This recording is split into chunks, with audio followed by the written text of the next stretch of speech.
Good morning friends. আজ হচ্ছে তোমার মঙ্গলবার, আর সকাল সকাল কালো আঙুর খাবো। আর খাবো একটু পেঁপে। আগের দিন পেঁপে কেটেছিলাম, তো অনেকটা পেঁপের টুকরো রয়েছে। সব পুরো অত বড় পেঁপেটা তো একদিনে খাওয়া যায় না। এই যে পেঁপে কেটে রেখে দিয়েছি, অয়নও খাবে, আমিও খাবো। আমি আঙুরটাই বেশি খাবো, আর কলা খাবো। অয়ন তো কলা ঠলা খেতে পারে না, কারণ ওর হচ্ছে কাফ বডি, তাই। সকাল সকাল ঘুম থেকে উঠেই আগে জল খেয়ে নিয়েছি, কিন্তু জলেও না এখন কিচ্ছু হয় না। হুম,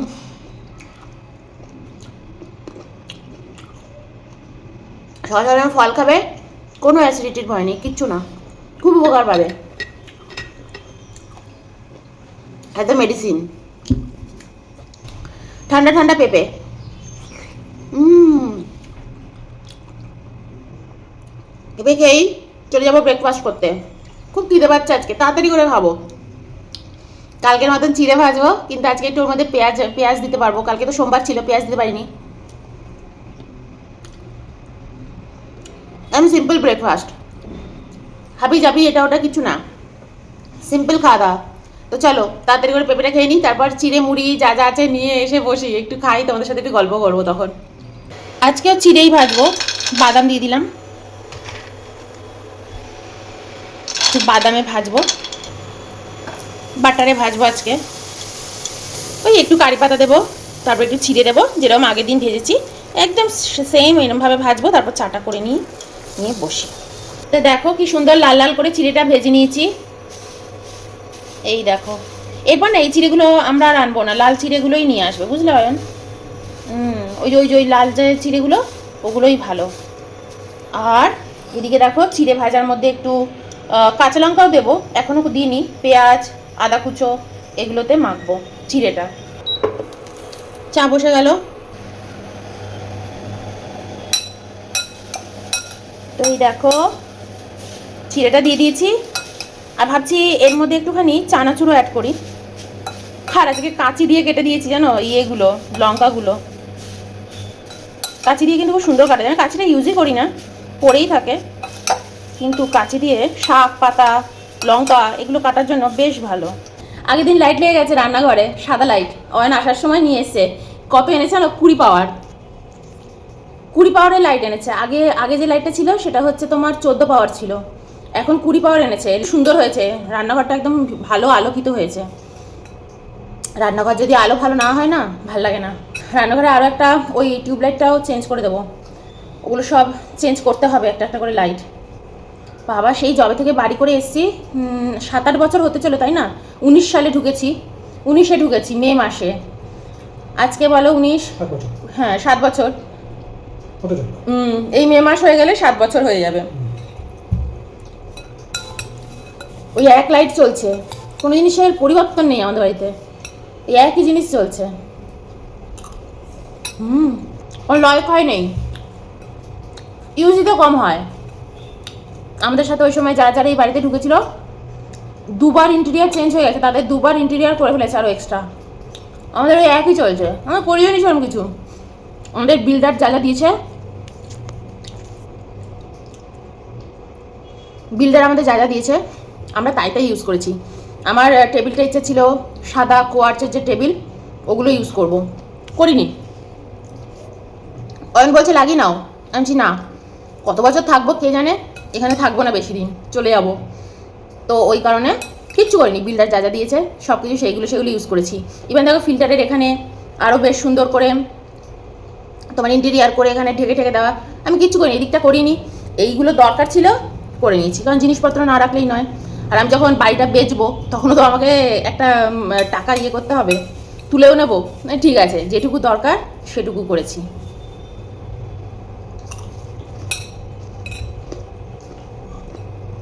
আমার বাড়িঘর না তোমরা খুব গোছানো পাবে।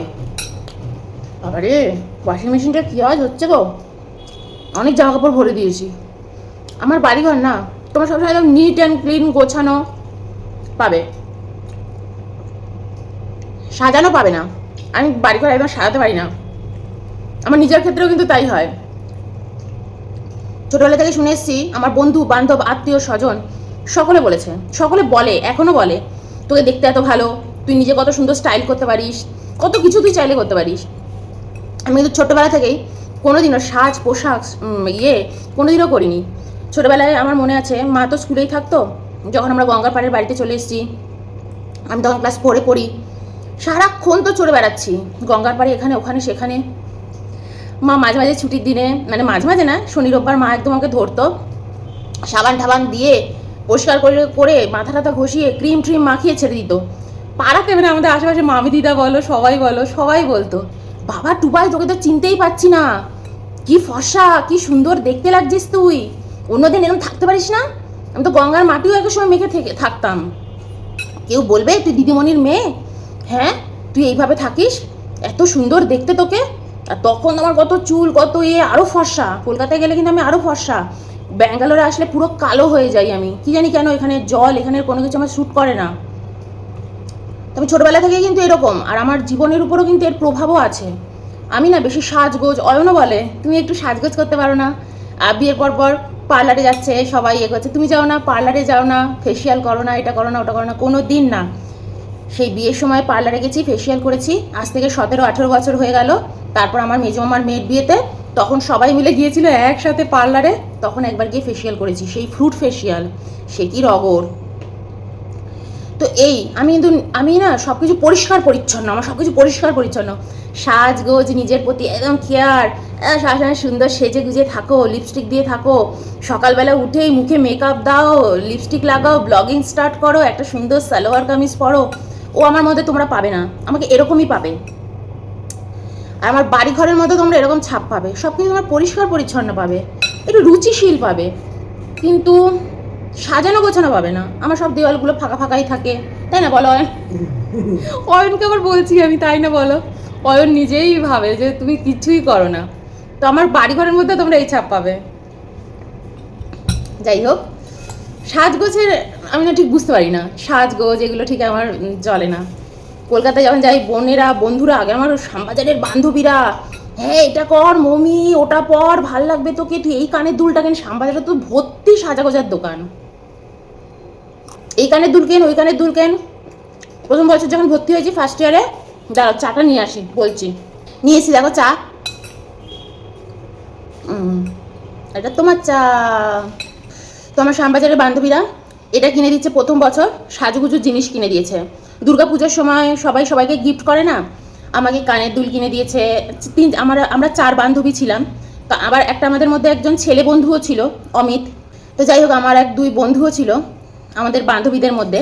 আর আমার এক বন্ধু কিন্তু এখন ক্যালকাটা, ওই কলকাতা কলেজ না ইউনিভার্সিটির, ও কিন্তু এখন প্রফেসর হয়ে গেছে, পিএইচডি করেছে, ও কিন্তু এখন বাংলার প্রফেসর। তো যাই হোক, তো আমরা সব একসাথে বন্ধু ছিলাম।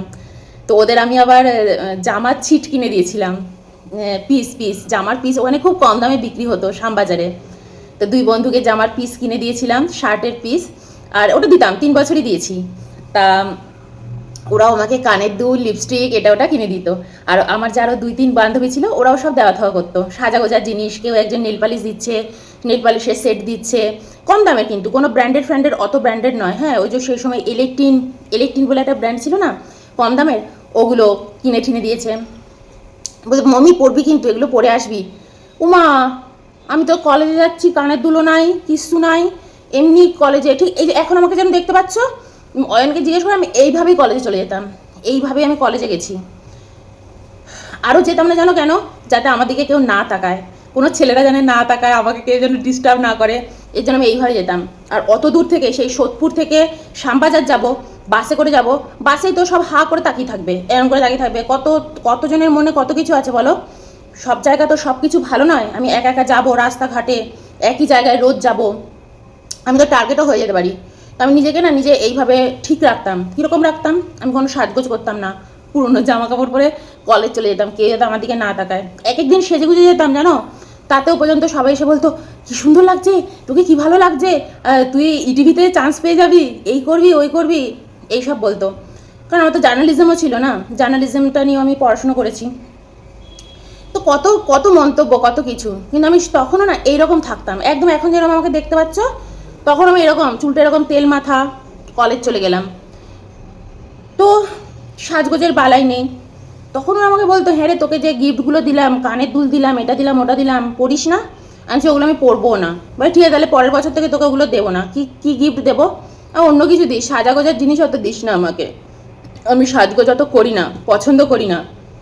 এই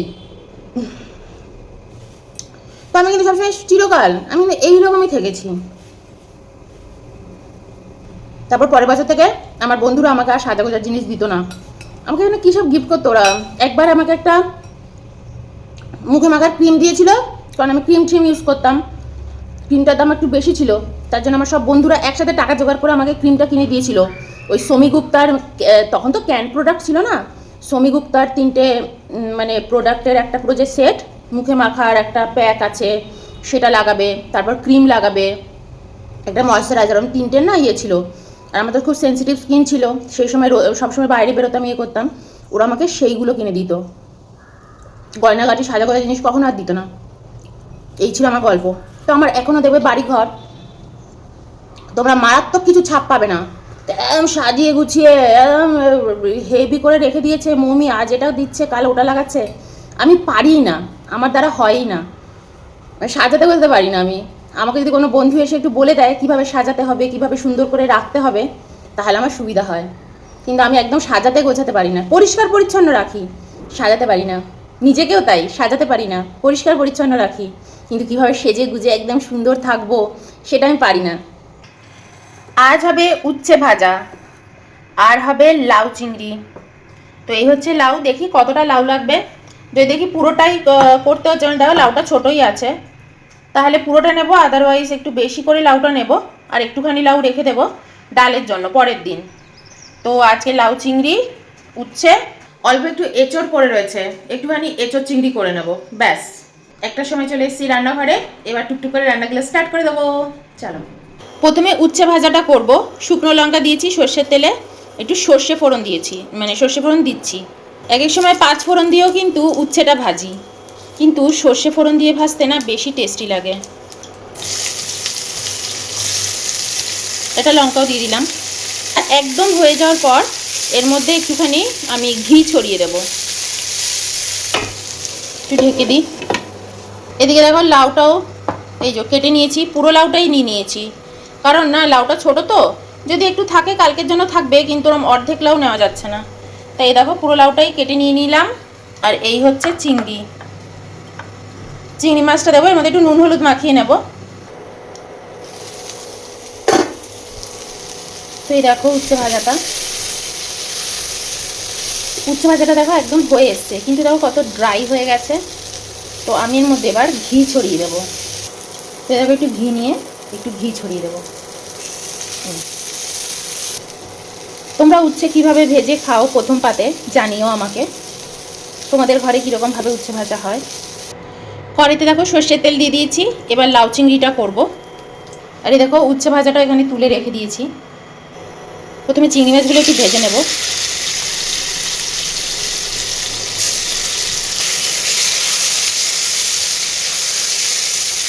বেশি ভাজবো না, অল্প ভেজেই জাস্ট তুলে রেখে দেবো।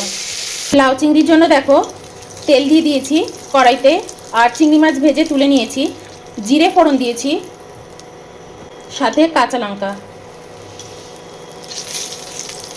এটা একটুখানি ভাজা ভাজা হবে, এর মধ্যে লাউটা দিয়ে দেবো। তো দেখো পুরো লাউটাই দিয়ে দিয়েছি।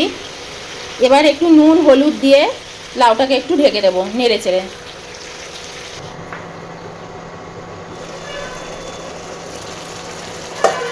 তো এই দেখো আমি চিংড়ি মাছও অ্যাড করে দিয়েছি। আর আমি কিন্তু এর মধ্যে জিরে গুঁড়ো, ধনে গুঁড়ো, কোনো মশলা, আদা বাটা কোনো কিছুই অ্যাড করিনি। একদম সিম্পল নুন হলুদ দিয়ে ভালো করে চিংড়ি মাছ দিয়ে নাড়ছি। আর আমি এর মধ্যে কোনো মশলা কিন্তু অ্যাড করবো না। একটুখানি দেখো এইটুকু ময়দা একটু এরম ছড়িয়ে দিলাম। এবার এটাকে ভালো করে নেড়ে দেবো। লাস্টের মধ্যে আমি একটু মিষ্টি অ্যাড করবো, ধনে পাতা অ্যাড করবো, আর কিচ্ছুটি অ্যাড করবো না। লাউটা জলটা আরেকটু শুকনো শুকনো হয়ে যাবে, আর ময়দাটাতে না খুব সুন্দর গ্রেভিটা বেশ সুন্দর থিক হয়ে যাবে, ঘন হয়ে যাবে গ্রেভিটা। তো এই কারণে ময়দাটা দিলাম, তোমরা চাইলে আটাও ইউজ করতে পারো। আমি এর মধ্যে কাঁচা লঙ্কা অলরেডি দিয়ে দিয়েছি চিংড়ি মাছের সাথেই। গন্ধ বেরোচ্ছে না, কি বলবো, আজকের মতো রান্না বান্না একদম শেষ। চলো তোমাদেরকে দেখাই কি কি রান্না করলাম।